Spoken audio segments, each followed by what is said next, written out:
ایک صحابی تھے، وہ نابینا تھے، تو وہ اپنے گھر میں بیٹھے رہتے تھے. جب کوئی دروازے پر مانگنے والا آیا غریب، تو جا کر ایک ڈوری باندھ رکھی تھی اپنی جگہ سے لے کر دروازے تک. وہ ڈوری کے سہارے سہارے جا کر وہ غریب وہ مانگنے کے لیے آیا، ان کو دے دیا، صدقہ دیا. ان کے بیٹوں نے کہا کہ ابا آپ کیوں تکلیف اٹھاتے ہیں، ٹھوکر لگے گی راستے میں، ہم کو دے دیجیے 2 پیسے میں ہم اس کو دے آئیں گے مانگنے والے کو. آپ کیوں تکلیف کریں؟ کہ بیٹا یہ بات نہیں ہے، غریب اس کو تو مل جائے گا، میرے دروازے سے ملے گا نہیں تو دوسرے دروازے سے ملے گا، اس کو دینے والے بہت ہیں. میں جو دینے کے لیے جاتا ہوں اس کی وجہ دوسری ہے کہ میں نے اپنے نبی سے یہ سنا ہے کہ محتاج کو اپنے ہاتھ سے صدقہ دینا یہ آدمی کو بری موت سے بچاتا ہے. یہ فضیلت معلوم ہوئی کہ اپنے ہاتھ سے دینا، یہ کام دینا ہے، چلو بھائی فلاں کو وہ بھی ثواب مل جائے گا، لیکن یہ کہ اہتمام سے اپنے ہاتھ سے اس کو جا کے دیا ہے کہ میری ضرورت ہے اس کی ضرورت نہیں ہے. تو کہ یہ صدقہ اس طرح کرنا یہ آدمی کو بری موت سے بچاتا ہے، اس لیے میں جا کے دیا آتا ہوں اپنا سے. یہ کیا؟ یہ فضیلت کا علم ہے.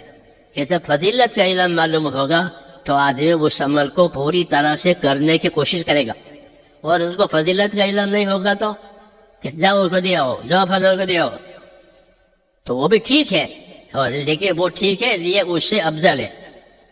تو جب ہم کو میرے دوستوں فضیلتوں کا علم ہوگا تو ہمارے عمل اونچے ہو جائیں گے، ثواب کے لحاظ سے، برکت کے لحاظ سے، کہ اس میں ثواب بھی زیادہ ہوگا، برکت بھی زیادہ ہوگی.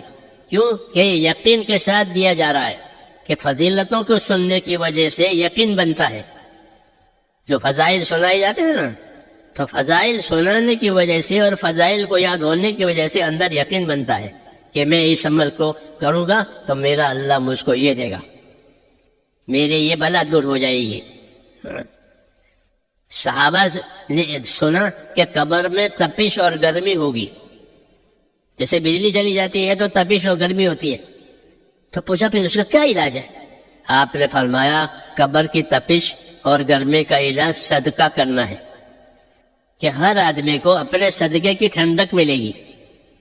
آدمی ٹھنڈک چاہتا ہے نا، اور قیامت میں ہر آدمی اپنے صدقے کے سائے میں ہوگا. جبکہ قیامت صورت قریب ہو جائے گا، گرمی بڑھ جائے گی، تو سایہ کہاں سے آئے گا؟ کہ ہر آدمی قیامت میں اپنے صدقے کی سائے میں ہوگا، جتنا اس کا صدقہ اتنا اس کا سایہ. یہ کیا بتایا؟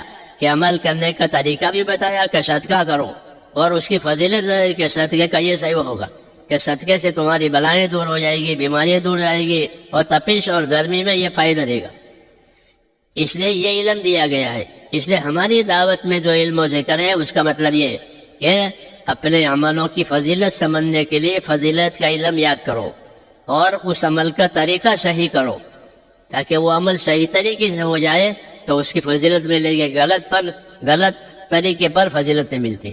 تو اس لیے ہمارے تبلیغ میں علم و ذکر ہے، اس کا تقاضا ہے کہ ہر مسلمان فضیلت کو جانے، اور فضیلت کو جان کر اس کا طریقہ بھی جانے، تاکہ اس کے ہر عمل پر اللہ کا انعام اس کو ملے.